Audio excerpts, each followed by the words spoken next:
Hello and welcome to our regular Sunday afternoon slot from Somerville College Chapel. To go alongside our series of contemplations, we're also going to be having a chat with some of our musical alumni over the next few weeks, hearing about various pieces of music that mean something to them. Today, I'm delighted to be joined by the lovely Katie Jeffries-Harris, a recent graduate from the college and now a member of Voces8's. So hello, Katie. Hello, thank you very much for having me. No worries at all. I'm delighted we could find time in our very busy schedule of rehearsals and concerts and recordings. Oh no, wait a minute. I mean, we're actually in the same country. Shock. Absolutely, we are. A rare occasion. Tell us a little bit about yourself, your time at the college, when you were here, what you were studying, what you're up to now. Of course, I was at Somerville from 2013 to 2016, and I studied music, strangely enough. I've since started working with a group called Voces8's, who are an a cappella ensemble. So there's 8 of us and we do a lot of touring, lots of concerts, education, and I'm pretty happy with life. Cool. Sounds excellent. I think before we get carried away with chats about Oxford and reminiscing and hearing about your journey between Oxford and professional choral singing, let's get straight into the music. Do you want to introduce your first piece for us? Sure. The first piece is Bring Us, O Lord God by William Harris. It's just a magnificent, fantastic piece. I've done it with big choirs, but doing it with voces when you're on one to a part, it's such a special thing to perform. Awesome. Let's hear that now.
wonderful performance there from Voces8.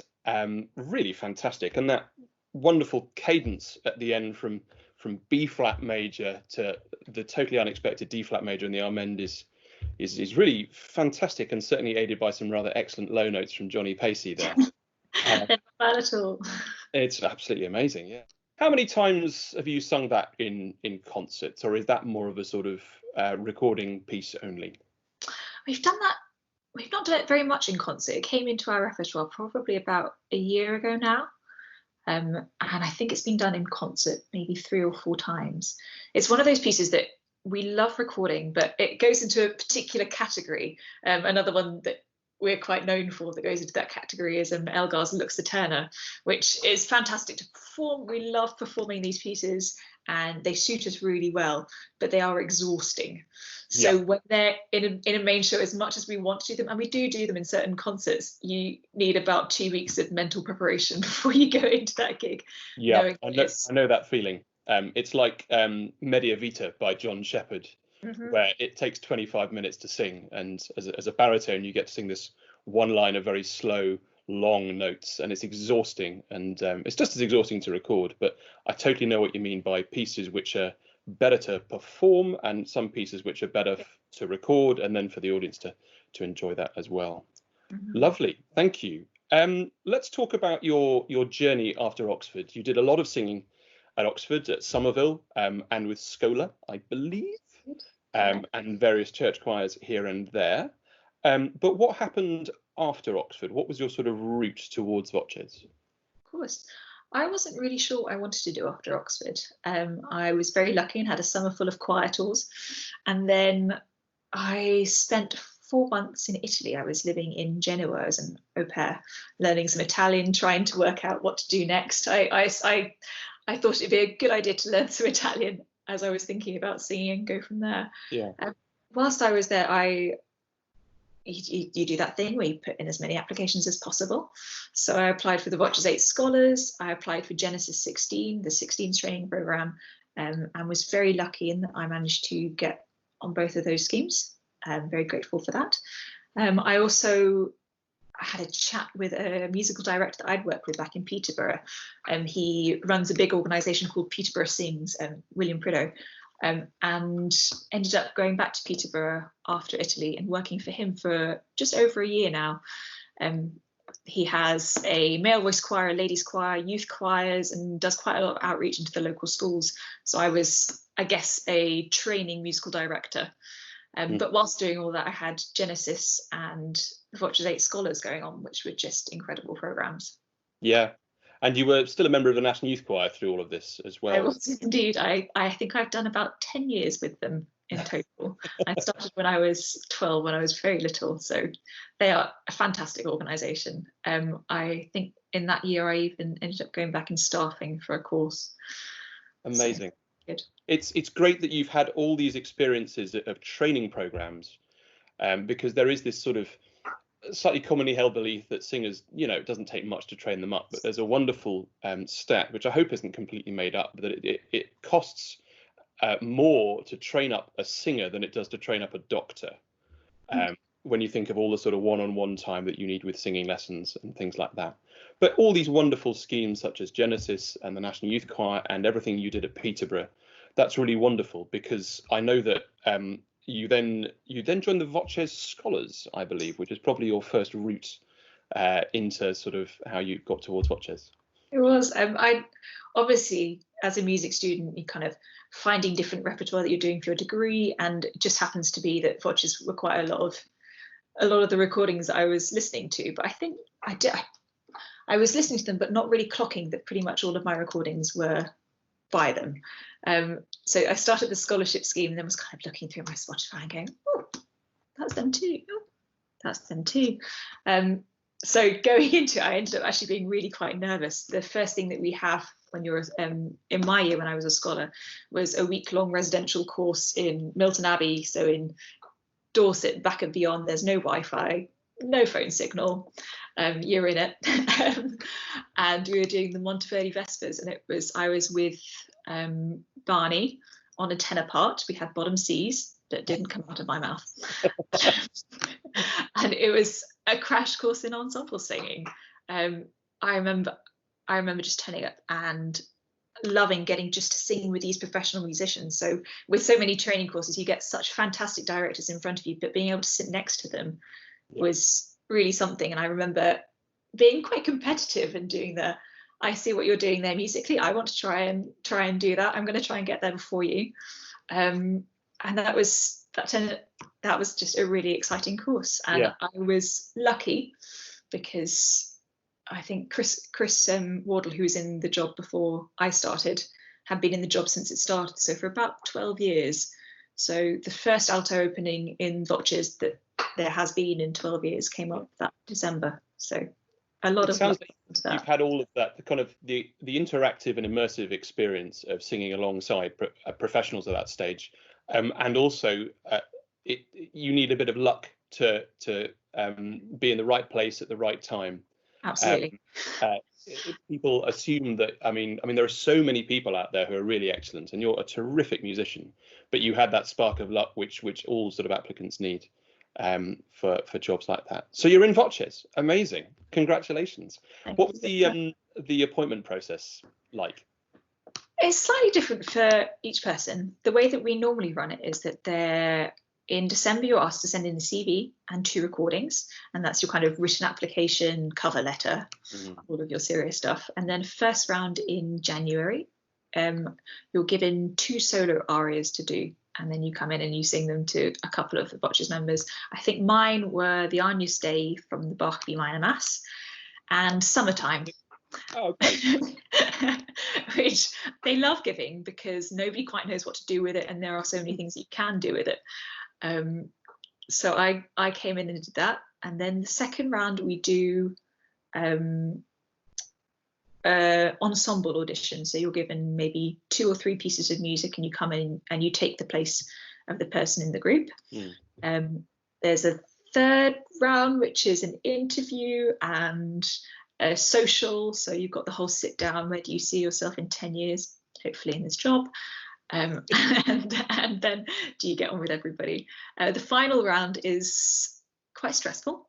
It's a mini concert, so you're given probably about 5 or 6 pieces to memorize in front of industry specialists and friends. So for example, for Elle's audition, who is our soprano too, Emma Kirkby turned up for her one and was in her audience.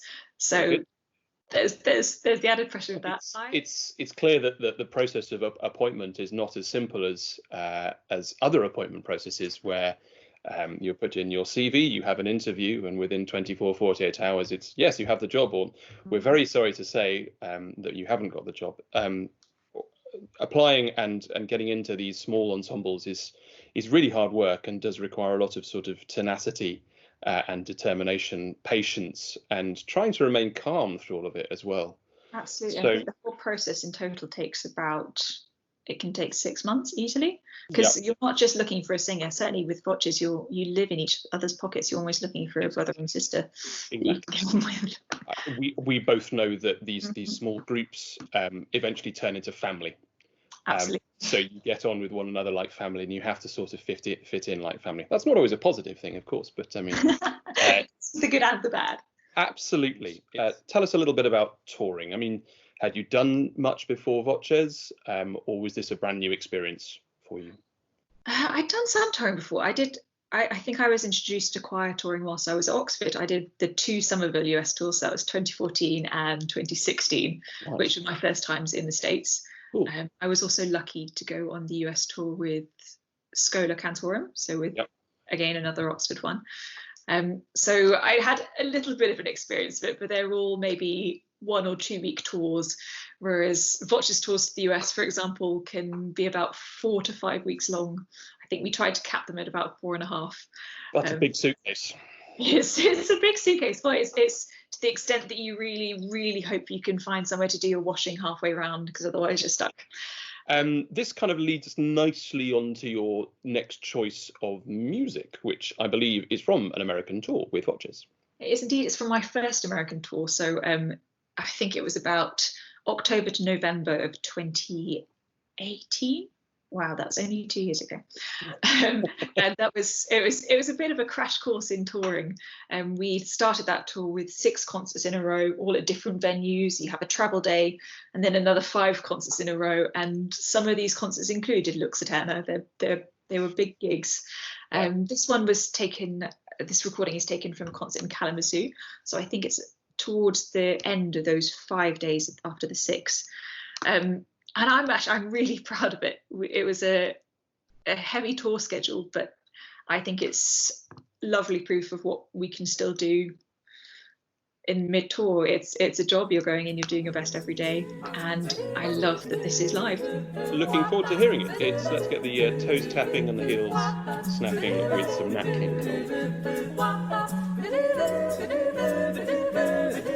A buzzer took a monkey for a ride in the air. The monkey thought that everything was a square. The buzzer tried to throw the monkey off of his back. The monkey grabbed his neck and said, now listen, Jack. Straighten up and fly right. Straighten up and stay tight. Straighten up and fly right. Go down, Papa, don't you blow your top. Ain't no use in diving. What's the use in diving? Straighten up and fly right. Go down, Papa, don't you blow your top. The buzzer told the monkey, you are choking me. Release your hold and I will set you free. The monkey looked the buzzer right dead in the eyes. Your story's so touching, but it sounds just like a lie. Straighten up and fly right. Straighten up and stay tight. Straighten up and we'll stay. Straighten up and fly right. Straighten up, cool down, Papa, don't you blow your top.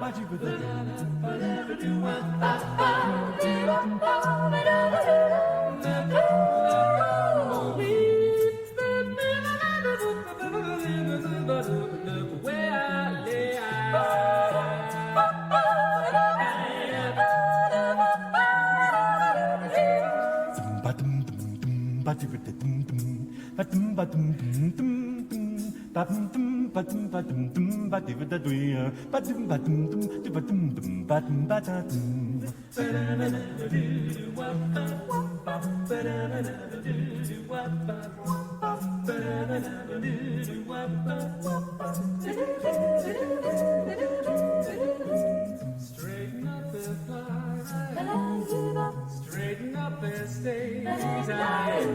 Straighten up and fly right. Cool down, Papa, don't you blow your top. Ain't no use in diving, but I'll do that. What's the use in driving?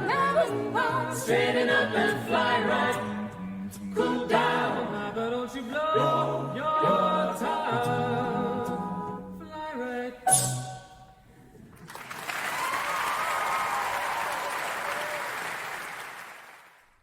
Wow, what a performance. That was absolutely fantastic. Great to see a live performance, and from a group where earlier on we've heard music from the English choral tradition, and then suddenly Nat King Cole doo-wopping through there. So that's absolutely amazing to see that.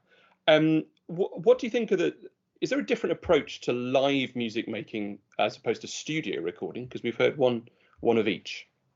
It's definitely a different environment to work in. So when you have a live audience, quite a lot of what you're doing is playing off that audience. You're trying to bring them an emotional experience. And obviously when you're doing that in a studio, you're trying to get that through a mic.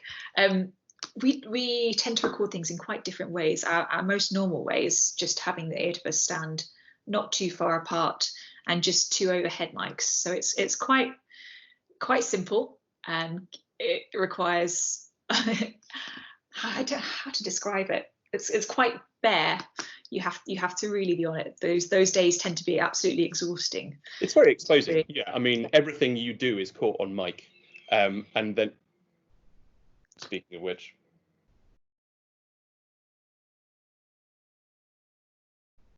yeah, recording is certainly terrifically exposing because everything you do is caught on tape. And there's none of that payoff from actually seeing an audience there sort of really enjoying it. So it can be quite an anxious sort of time. But the results that you get are absolutely fantastic. So the payoff is surely worth it at the end of that. It's absolutely worth it. There's always kind of trying to keep team spirits up during those kind of things. So we often bring in different baking things. Andrew always brings in flapjack, which is very much appreciated. But another joy of doing recording is it does let you do music that you wouldn't necessarily be able to do on stage. So it's 8 of us, it means that we can do music where we might have to cheat breaths, or even music which doesn't carry particularly well in a concert hall, but when mic'd up close can really be something quite special.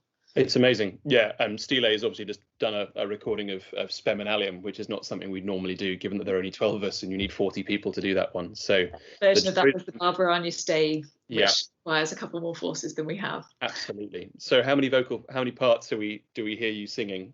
I think you hear singing about 2 or 3, and that includes from a bottom E flat to a top A flat, which I think you wouldn't want to hear live necessarily. Oh, I don't know. It's a wonderful piece.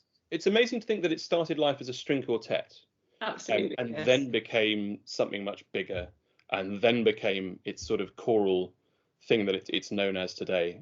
Do you have a view on arrangements and things like that? Because you've obviously had to kind of be quite clever with how you recorded the Barber, but I know Jim Clements does loads of arranging for you as well. Do you find that it's quite fun to bring those sort of new arrangements to life? Absolutely. With arrangements, we tend to try and give our arrangers as much of a choice as possible. We'll tend to go to arrangers, and rather than say, could you give us this piece, please, say, okay, we want something in this style, it'll fit maybe around about here in the show, do whatever you like. And that tends to give us much better arrangements. Obviously, there's always a settling in process when you get given something and you're trying it out for a couple of months. Sometimes things stick, sometimes things just don't quite fit voices right. We do have a cheat sheet for voices that we send out to our arrangers, which includes something that Barney likes to call all of our golden fifths. So where we like singing the best, and then our complete ranges and what each voice sounds like. So there's also that. So quite a lot of the arrangements that we get come in quite well prepared for us, which is lovely. But it's definitely incredibly exciting. Getting a new piece is thrilling. It can also be quite funny. We had we've started working with Naomi Krellin quite a lot recently, who you might know from The Idea of North. She does quite a lot of their arrangements and sings, and founded that group. And we got a piece through recently called The One Note Samba, which is a firm piece in our repertoire now. We do quite a lot at the close of shows, but it includes a section where you're singing the words, this is just a little samba, and every syllable swaps between singers. So this is just a little samba, and learning that, the amount of times you just ended in giggles, because it was that took a while. There's something about antiphony that always kind of gives people the giggles. And memorizing that must have been a challenge. Absolutely. I think everybody has a slightly different way of doing it. Some people are all for just learning by rote and doing it again and again and again. I'm a pattern person. I like sitting down, breaking it into sections, comparing sections, and making up completely useless rules as to why it has to go in that order, but they seem to stick. So the secret mathematician in you coming out. Not so secret. I miss maths. Answers. Nice. Let's talk about education, because I know that's a really big part of what Voces does. And I know that you're involved with a rather big education project in another university, which we do not talk about.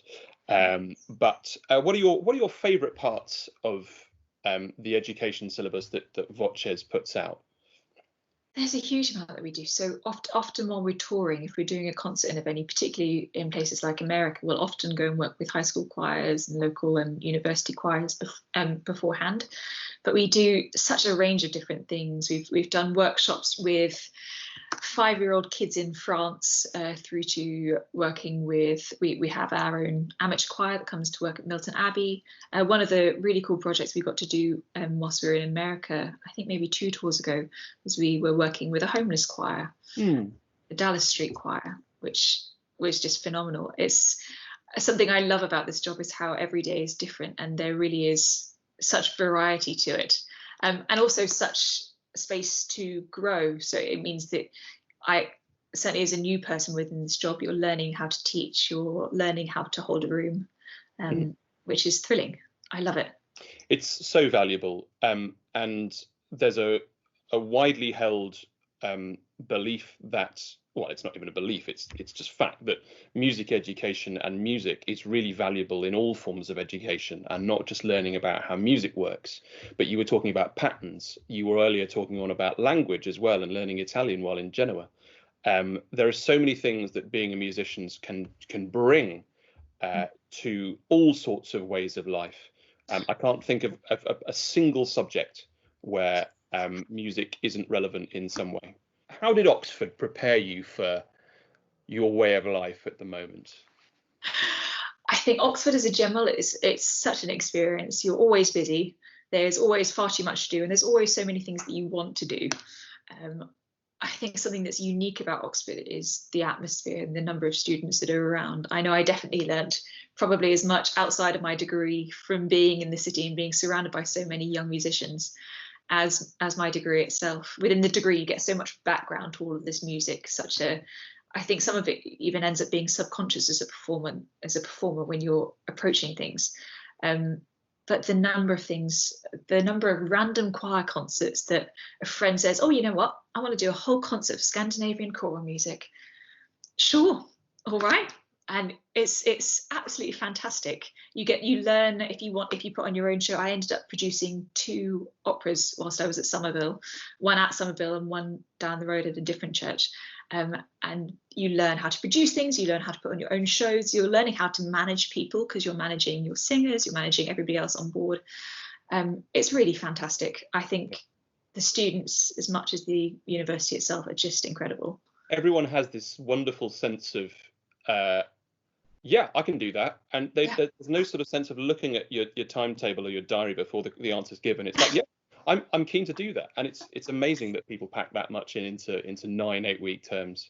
Yep. Really terrific. What are your favourite memories about Somerville specifically?